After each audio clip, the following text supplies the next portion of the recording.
অভ্যুত্থানের মুখে ভারতে আশ্রয় নেওয়া শেখ হাসিনার প্রত্যর্পণ ইস্যু উত্থাপনের সময় ভারতের প্রধানমন্ত্রী নরেন্দ্র মোদীর প্রতিক্রিয়া নেতিবাচক ছিল না বলে জানিয়েছেন প্রধান উপদেষ্টার প্রেস সচিব শফিকুল আলম।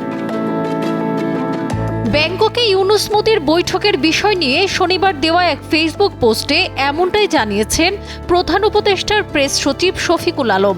প্রথমবারের মতো দুই রাষ্ট্রপ্রধানের মধ্যে হওয়া এই দ্বিপক্ষীয় বৈঠকে ভারতের প্রধানমন্ত্রী নরেন্দ্র মোদী অধ্যাপক ডক্টর মোহাম্মদ ইউনুসের প্রতি অত্যন্ত শ্রদ্ধাশীল ছিলেন বলেও জানান প্রেস সচিব।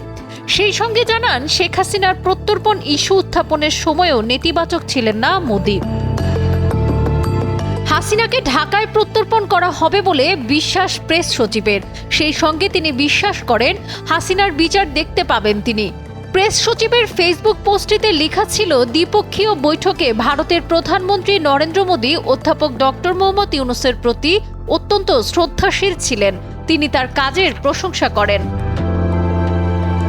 বৈঠকে তিনি যা বলেছিলেন তার মধ্যে একটি ছিল, এই ঈদে জামা জুতো অ্যাকসেসরিজের ডিসকাউন্ট।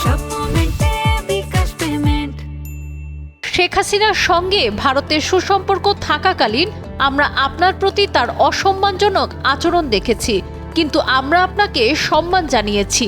আর যখন অধ্যাপক ডক্টর ইউনুস শেখ হাসিনার প্রত্যর্পণের বিষয়টি উত্থাপন করেন তখন প্রতিক্রিয়া নেতিবাচক ছিল না।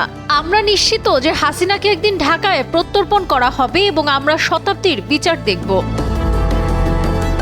এছাড়া এটা বেশ স্পষ্ট ছিল যে ভারত বাংলাদেশের সঙ্গে তার সম্পর্কের ক্ষেত্রে একটি নতুন দিক নির্দেশনা তৈরি করতে চায়।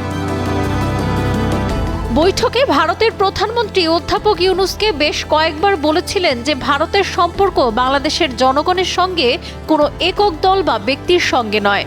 যেমন অধ্যাপক ডক্টর ইউনুস সাম্প্রতিক মাসগুলোতে বেশ কয়েকবার বলেছেন, আমরা ভারতের সঙ্গে সর্বোত্তম সম্পর্ক চাই, তবে তা ন্যায্যতা, সমতা এবং পারস্পরিক শ্রদ্ধার উপর ভিত্তি করে হতে হবে। সাবরিনা কাজী, কালের কণ্ঠ।